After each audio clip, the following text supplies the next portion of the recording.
What's the only weekly wrap-up of the top compliance and ethics stories? It is This Week in FCPA with Tom Fox, the voice of compliance, and Jay Rosen, Mr. Monitor. Each week, Tom and Jay highlight 10 stories which caught their collective eye, talk about sports and movies, highlight top podcasts, and preview their upcoming events. Join This Week in FCPA each week for a one-stop review of the week's compliance and ethics highlights. This Week in FCPA is a production of the Compliance Podcast Network. In this episode, we discuss the SEC enforcement action involving ENI, which was released at happy hour last Friday.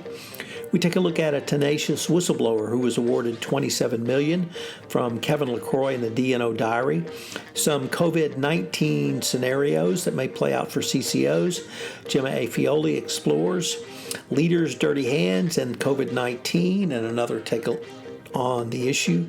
Data and security requirements are here to stay in the NYU Compliance and Enforcement blog, why companies should leave compliance alone. Jenna Voss, Christiana Ariana, and Chase Goldstein and CCI. EY takes a beating. Martin Woods explains. Where was and is your board? Carrie Penman asked. And can the government forfeit defense fees? Sarah Croft in Grand Jury Target. Podcast highlights for the week from compliance and coronavirus and 31 days to a more effective compliance program, all on This Week in FCPA with Tom Fox and Jay Rosen. This Week in FCPA is a production of the Compliance Podcast Network and a proud member of C-Suite Radio. Thanks for listening to this episode. Hello, everyone. Tom Fox, the voice of compliance, back again with Mr. Monitors himself, Jay Rosen, for This Week in FCPA, episode 202 for the week ending April 24th, 2020, the Gronk Returns edition. Jay, as Gronk has ended his self-imposed isolation from the Patriots to rejoin the Golden One, self-distancing is still a plum in both Houston and sunny Southern California. And there are a plethora of ethics and compliance stories which we have for this week. But before we begin, can we get a check-in on the Rosen family? The Rosen family still has enough bandwidth to keep us all happy. We've been Zooming with the folks. We played Zoom categories last night back east, and all is good here in Simi Valley. What is the report from Houston? So energy companies' corporate earnings reports were out this week, and it was a bloodbath in energy. So we're all worried about the fallout from the end of oil, or so they say. But how about some compliance stories? Why don't we go to a hot thing that first came to us from the FCPA blog? Why don't you tell us about our favorite Italian oil company? Well, first of all, Matt Kelly broke this story, so shout out to Matt. Ooh, sorry, cool guy. Yeah, coolest guy. A happy hour FCPA enforcement action from the Securities and Exchange Commission was announced last week, April 17th, 1 week ago after we recorded that our episode for last week involving the recidivist ENI. ENI's now joins the two-time loser club. The case involved ENI's bribery and corruption of its Saipem subsidiary for the Algerian national energy company Sonatrach. And it had some interesting aspects, Jay. It was fairly straightforward in terms of the bribery and corruption. They hired a corrupt agent who was paid 198 million euros for a one-man virtual company in Switzerland who performed no services and didn't exist prior to signing a contract with the subsidiary Saipem. The other interesting aspect, Matt called it, I believe, Mike Volkov called it the virtual agent. I was more intrigued with the internal control overrides because you had C-suite involvement in and direction of the bribery scheme in the person of the CFO of Saipan, the subsidiary, who later became the CFO of E&I. He directed corrupt payments be made while at Saipan, and he continued that direction while he was at E&I. E&I separated their employment with the corrupt CFO, who was later convicted by an Italian court of bribery and corruption. That conviction was overturned on appeal. We linked to several resources regarding this. I wrote about it. Matt wrote about it. Harry Casson wrote about it in the FCPA blog. Dylan Tokar reported on it as well. And Matt and I took a deep dive into it in the this week's episode of Compliance Into the Weeds. So check out E&I. It's an interesting case with some great control override issues, as well as the internal bugaboo of third parties. And happy hour to the SEC. Thanks for dropping that on us at 4:59 p.m. Friday, April 17th. So here's something else that involves the SEC, and this is a subject that's usually near and dear to Matt Kelly's hearts, whistleblowers.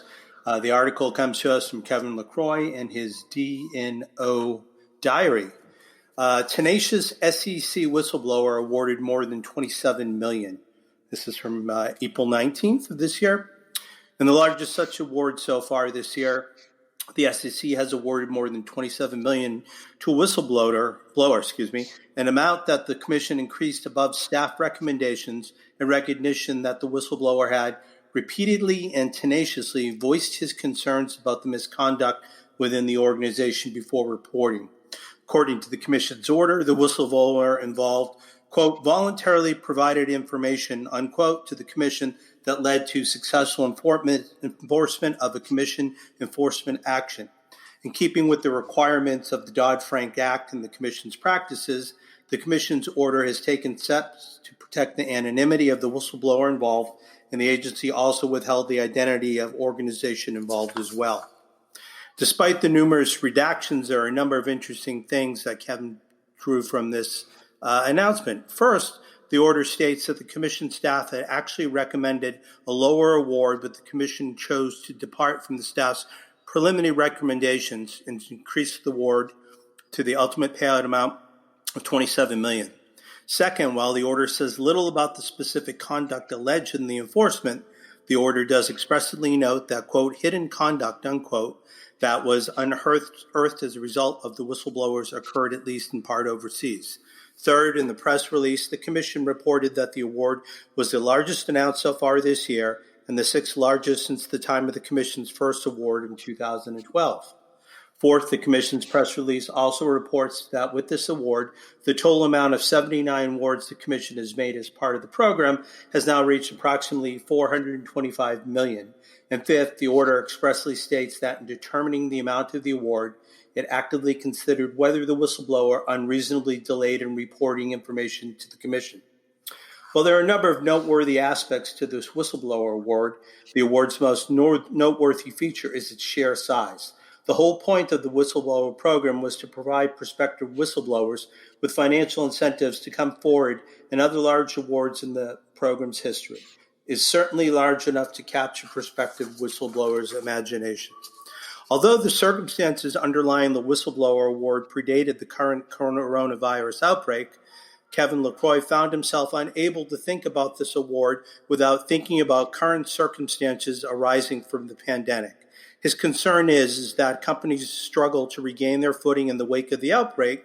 They will be challenged by disrupted financial and operating conditions, and with concerns about cash flow, liquidity, customer solvency, and other factors relating to business, these concerns might demonstrate themselves in an ethical and a logical lapse. So it's a great article that Kevin brings to us. And now back to you, Tom. So, Jay, next up we have an article by Gemma Aeolfi. I'm sure I butchered that. Jim is the head of compliance, corporate governance, and collective action at the Basel Institute on Governance. And she posted in the FCPA blog 5 possible scenarios for compliance professionals in the post-COVID world. Number 1 is the law will remain the law and nothing will change.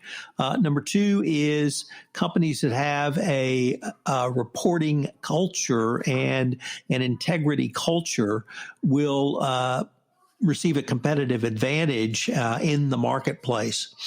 Third is that with a surge in state support and bailouts of some industries, there will be an increase in government influence on company ownership, and this will may make a privately owned company a foreign government or a state-owned enterprise. So for FCPA purposes, you need to be aware of that.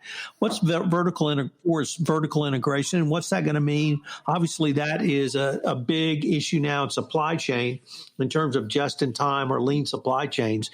You're going to have to expand out your supply chain, and meaning have some fat or some inefficiencies in there. Are you going to be able to get a comprehensive anti-corruption compliance management system in an integrated chain of companies after coronavirus? And finally, the political considerations about what is a strategic industry may change response to the lessons we've learned from the weaknesses in public health systems, supply chains, and procuring essential goods. Strategic advantages often enjoy unhealthy proximity to governments, particularly through lobbyists. And so you may need to do due diligence in a way and to a level that you previously had not done because some industries, and here you can think of cotton masks, have become more important now, or perhaps even hand soap. So interesting article and pontificating on what it may look like down the road, Jay. This article that we have next comes to us from a risk and compliance platform Europe. It's by, I hope I don't butcher this too much, Muel Kaptian, and it's entitled Leaders, Dirty Hands, and COVID-19. In the times of crisis, we have high expectations of our business leaders. We want our leaders to take responsibilities, make decisions, and resolve dilemmas.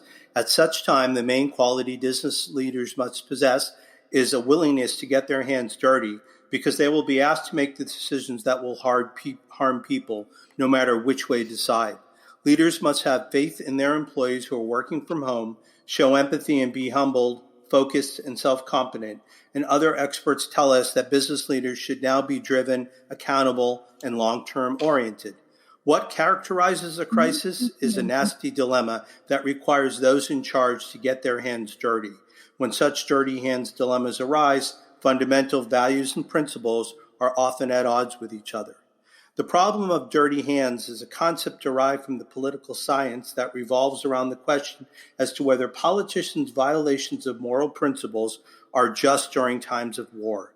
It has been shown that in certain circumstances, it is acceptable or even commendable for politicians to collaborate with the enemy to save lives in the future. So what are these rights violations that might occur?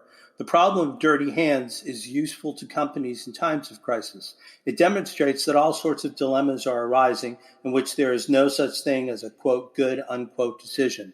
Whatever choice is made, principles are infringed upon, rights are violated, and people may be hurt. That is why true leaders will get their hands dirty in these times of crisis. They are willing to make painful decisions and explain why they have made those decisions, like Philips CEO Franz van Houten recently did on a TV show, where he explained in clear terms how Philips is forced to make painful choices if demand for the company's ventilators outstrips supply. Viewing leaders in such a light provides us with a different perspective on the decision-making process. And this decision-making process is often fraught with uncertainty, doubts, arguments, emotions, and shame and pain. Naturally, true leaders do not abuse the idea of getting your hands dirty that may be justified in certain circumstances. Leaders are not allowed to get their hands dirty in order to increase their own power, although Machiavelli might have felt differently, nor should leaders engage in dirty hands competition. Having no qualms whatsoever about getting one's hand dirty does not make one a good leader. However, the ability to get one's hands dirty is a leadership skill. Interesting article, Tom. So, Jay, next up, we go to data privacy. And here we look at an article. This must be the Tom and Jay Butcher name day. Perhaps we should have renamed this episode. Will Schindelnecki. Close, maybe not. Anyway, in NYU's compliance and enforcement blog entitled Data Privacy and Security Requirements During Coronavirus. And he goes through and looks at various rules and regs from such agencies as diverse as Securities and Exchange Commission, the United States Department of Health and Human Services, the New York Department of Financial Services, the state of California, and the EU, really looking at financial regulation and forbearance of data privacy and security requirements during the time of coronavirus health crisis. And what he finds is that very few of these governing bodies have issued guidance, and the ones that have issued guidance have not said that enforcement is going to change. So enforcement will remain robust. Although perhaps some deadlines may be extended, such as public companies and those under the NYDFS regulated companies may be entitled to additional time to submit filings regarding risks. You should review your cyber and privacy risk disclosures given the impact of transitioning to remote work environments. Ensure you're in compliance with both the CCPA, of course, you being in California are well aware of that, Jay, but also SHIELD Act compliance under the EU. Data breach, civil litigation risks still persist. Cyber attacks are on the rise. I heard a figure earlier today that there's been one FBI estimate that there will be $4 trillion worth of cyber crime in 2020 alone. And obviously the new world work from home and work remotely is a large part of that, and continue to monitor the updated government guidance to the extent we get updated government guidance. So data privacy is still on the forefront, or should be on the forefront, of every compliance practitioner and every business executive. And there's not a lot of relief in sight for those who are hoping for that. And you need to maintain your robusticity, Jay. Yeah, so I guess I was just going to add, I should not plan on that COVID-19 defense. I should keep doing my my data privacy. So next article comes to us from our good friends at Corporate Compliance Insights, and they say, save money where you can, but leave compliance alone. The authors are Jenna Voss from FRA and Christina Aranina and Chase Goldstein from Squire Patton Boggs. While belt tightening is unavoidable for companies nationwide, experts advise against drastically cutting the compliance spend, doing so might invite risks that could lead to large penalties down the road. The full magnitude of the global implication of COVID-19 is still largely unknown. Compliance may be one such area where companies attempt to reduce costs. To be sure, it would be financially prudent and reasonable from a business perspective to scale back or eliminate specific compliance functions that have become unnecessary. But this would be appropriate only if the company's risk profile has changed. Enforcement is not slowing down, especially as we learned from the last article Tom discussed. As companies look for a way to reduce costs, they need to keep in mind that COVID-19 or not, enforcement is not slowing down. Prior to this pandemic, the last few months brought some of the largest FCPA and Arms Export Control Act settlements in history. Since the beginning of the pandemic, U.S. enforcement authorities reaffirmed their commitment to investigating and prosecuting COVID-19 related fraud. On March 16th of this year, the AG William Barr directed every U.S. Attorney's Office to prioritize the detection, investigation, and prosecution of all criminal conduct related to the current pandemic. If anything, enforcement will intensify going forward. Businesses actively related to the U.S. government's administration of COVID-19 relief funds will be subject to additional scrutiny. There are three categories where this will happen. The Office of the Special Inspector General for Pandemic Recovery, SIGPER, within the Treasury Department, and the Pandemic Response Accountability Committee, consisting of the IGs for the Departments of Defense, Education, Health and Human Services, Homeland Security, Justice, Labor, and Treasury, among others, and finally, the Congressional Oversight Commission. A company's risk profile remains as relevant as ever. With the robust oversight provisions in the CARES Act and the enforcement authorities' commitment to investigate and prosecute fraud with as much fervor as ever before, there is no doubt that enforcement activity will not slow down. The success of a compliance program depends to a large degree on whether it has been tailored based on the risk assessments and updated as necessary. Risk assessments are especially critical now when the potential for fraudulent behavior and misconduct has increased due to intensified pressures on sales and revenue generation. So how do companies manage through this tumult? Given how quickly and significantly the business landscape has changed under COVID-19, it is important to ensure that your organization is adequately equipped to address the compliance risks your business faces. Both existing and new risks may arise as a result of market turbulence. A company should tailor its policies and procedures to account for such areas of high risk. In conclusion, while the current circumstances may prove so dire that a company has no option but to reduce compliance spend, it is imperative to first perform a thorough assessment to evaluate the impact cost-cutting would have. With the market turmoil presenting the prime circumstances for potential misconduct and regulators signaling they are not planning to turn a blind eye, we look at the long-term cost as non-compliance. And as Paul McNulty once said, the cost of non-compliance could be much greater than the current compliance spend. Thanks, Tom. Next up, we have a story coming to us from Carrie Penman over on NAVIC's Global Ethics and Compliance Matter. And she asks, where was and is and will be your board? COVID-19 is testing every part of a corporation in its business continuity planning. And the very top of the organization, namely the board of directors, is no exception. What are the board's responsibilities during a crisis? It's a question that directors should understand clearly and quickly. In these unprecedented times, many of us have been seeking and reading advice from experts to ensure we are considering new potential risk areas that we need to be managing in our organizations. Carrie went looking for guidance for board members and unfortunately found very little. Let's remember that the board represents shareholders' interests. Its principal responsibility is to assure management is executing a smart, viable strategy for business. First, they should be asking questions about people.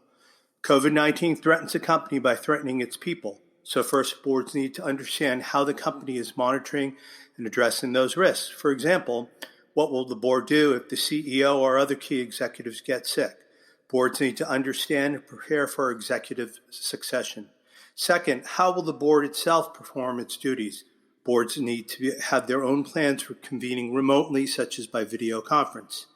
How will the company supporting the health of its workforce? Every organization will need policies and procedures to assure that the health of its workforce as much as possible. Whatever the decisions that a board needs to make to ensure that policies are adequate for the risks the company faces and that the procedures to implement those policies actually work and are applied consistently. A second group of questions should be asked about business continuity. Boards will need to oversee the organization's plan for long-term survival. How is COVID-19 affecting the company's customers and suppliers? Boards will need to consider various scenarios about how COVID-19 affects the company's whole business ecosystem for supplier to end user. And then what is the plan to return to, quote, normal operations? As COVID-19 eventually recedes, companies will need a plan first to revive normal operations and ultimately to restore any lost market position. What opportunities may arise from COVID-19 and how could the company seize them? Competition might be weak and ripe for acquisition. Directors should be open to those opportunities and expect management to consider such. And finally, how can directors themselves be of help? We're seeing many companies stepping up and changing their entire business to support frontline workers and medical research. Directors might be able to assist the business with short-term needs, such as helping to source critical supplies. Finally, other practical issues. Now more than ever, the board can't forget its duty to oversee prevention of employee misconduct. Insider trading, cooking the books, and other securities fraud will surely happen during this crisis, and in fact, those risks are higher now. For some executive teams or employees fearing economic ruin, the possibility of malfeasance increases significantly. Right now, boards must be more diligent than ever when it comes to the workplace culture and employee behavior by asking questions. These questions should lead to discussions with management about business continuity preparedness, risk assessments, anti-corruption policies, and procedures. As long as the COVID-19 crisis lasts and beyond, these conversations will be more important than ever. Tom, what's happening on the podcast front with your compliance and coronavirus podcasts? So, Jay, we had a great week of podcasts yet again on compliance and coronavirus. First up, we had Faiza Khan, who talked about financial regulation during COVID-19 for not only financial institutions, but also financial services companies.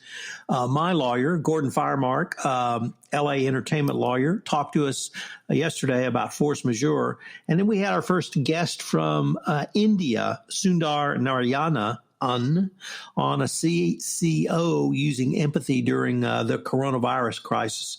And if I could take it a step further, Jay, on this month's 31 Days to a More Effective Compliance programs offering on continuous improvement, we took a look at Monday, keeping track of current events for continuous improvement. On Tuesday, big data and continuous improvement. Wednesday was using big data. Thursday was measuring the effectiveness of a compliance program. And on Friday, we took a look at proactive monitoring for continuous improvement. 31 Days to a More Effective Compliance program is sponsored this month by Affiliated Monitors, and it's also available on iTunes. So check it out. So, Jay, here we are before the NFL draft. We were recording this a few hours before the NFL drafts, but we have Rob Gronkowski going to Tampa Bay. How are you shifting your allegiance, or are you staying true to the men in blue? I've always liked to hedge my bets a little and have an NFC team. In the past, they were the San Francisco 49ers, and I liked them because the Patriots quarterback at the time, Jim Plunkett, was traded to San Francisco. And I think the NFL may be becoming a similar league to the NBA, where 2 or 3 of your best offensive stars can get together and decide which team's fates will lead to making the playoffs. And my question for you, Tom, is you're a Golden Boy, Michigan's own. Are the asylums running the institution in Tampa Bay? That's question number 1. And question number 2 is, how sad is Bill Belichick that Gronk doesn't want to play for him anymore? Well, since Belichick wanted to trade Gronk back in 2018, I don't think he's sad at all. I think they're glad to get rid of the $10 million cap hit and then get the 4th-round draft pick for somebody that was not going to play for them, period. So I don't think Belichick's sad at all. I don't think Belichick ever looks in his rearview mirror. I think he only looks ahead. So in terms of the inmates running the asylum, Jay, I don't think Tom Brady can be criticized for his work ethic, his football IQ acumen, or his ability to deliver. Now, I recognize he's a 43-year-old male. He certainly doesn't have the arm strength he had 15 years ago. But in terms of understanding his body, understanding his limitations, and understanding what he can do and how he wants to do that, I think he is. He's like having either an assistant GM or assistant coach on the field. For the assistant GM part, it's getting the people who he wants to play with, who fit in with what he wants to and can do. And having the assistant coach on the field is, I think, in terms of football IQ, he's still one of the top 3. Simply because he's been around for so long and he's played at a high level. So I think the Tampa Bay made the commitment to him that we will let you help us pick the people you want and we will pay them. And I find really nothing wrong with that, recognizing you're dealing with a 43-year-old man who is, one big hit away from breaking in two. You have Rob Gronkowski, who was certainly, I think it's since 2012, has never played more than 12 games in a season. Not to say that he's brittle. He's a tough hombre, but he plays in a tough position, and he plays it tough. He retired because basically his body had been beaten up so much. He does say he has the fire in his belly back, and I don't deny him that. Whether he's still got the leg strength and drive that made him not just great, but elite, and certainly in the conversation of one of the three top greatest tight ends of all time, if not, even the GOAT of all time and for tight ends. What he's got left in the tank, I don't know. That's an open question in my mind. I once heard Tony Romo say that you have to put great players in position to make great plays. And I always wondered why Brady just seemed to throw it up and Gronk came down with it. Well, he's that great a player. And if he can, reclaim that magic for a year or two, if his body is healed, and Tom Brady can play the all or most of the season, and they bring in a couple of more players, although the wide receiving core of Tampa Bay, Mike Evans is just an all-star, and I think they've got a great receiving core as it is. If they can protect him, he may be able to do some things offensively he hasn't been able to do in several years, at least 2 years, because of the personnel around him. So I don't think it's the inmates running the asylum. I think it's a planned strategy to literally build their team around Tom Brady and now what Tom wants. And does the plan include Super Bowl 55 being played for the first time ever on the home field of the team that's hosting it? Well, it's certainly their plan. It could make a nice happy ending, right? It's a story that maybe Ron Howard would tell. It might be. I don't think you will have internal dissonance, because I think there's no chance that the Patriots will be playing in the next Super Bowl. 2020 is definitely a rebuild year for New England. I will go on record saying that. And I think Vegas says 8.5 wins. Is that right?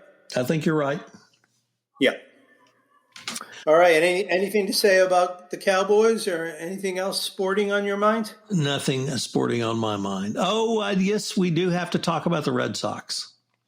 Okay. The Red Sox were sanctioned by the commissioner, Major League Baseball, Rob Manfred. And the question I have is, if you suspend someone in a season where there's no play after he's been fired, is it meaningful?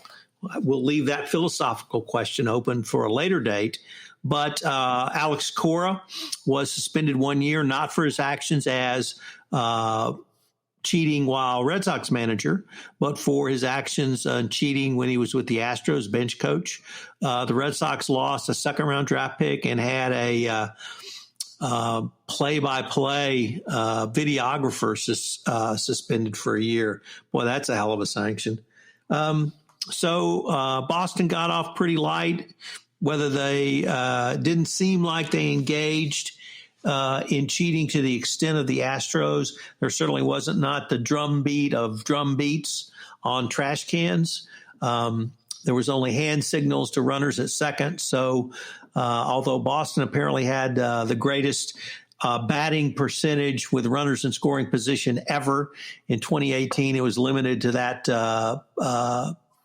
situation. So Boston, I think, comes out of this pretty good. They lost Cora as manager, and that's looks like what'll happen to them.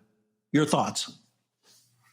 I think I can agree with everything you said. And one good thing for the Red Sox, I happened to be watching John Krasinski catching up on his feel-good news, and he said that the Red Sox, along with Big Papi, had reserved 4 seats for lifetime licenses that would be given to frontline medical heroes in Massachusetts. So there was a nice little piece where some of the first responders from the healthcare industry ran around the bases and seemed to enjoy their duck boat ride. But Tom, I thought you were going to go that if this season is canceled and never comes out, are you saying that Cora is one and done and he can get back into baseball? Or does it have to be a legitimate season that he misses games that are actually meaningful?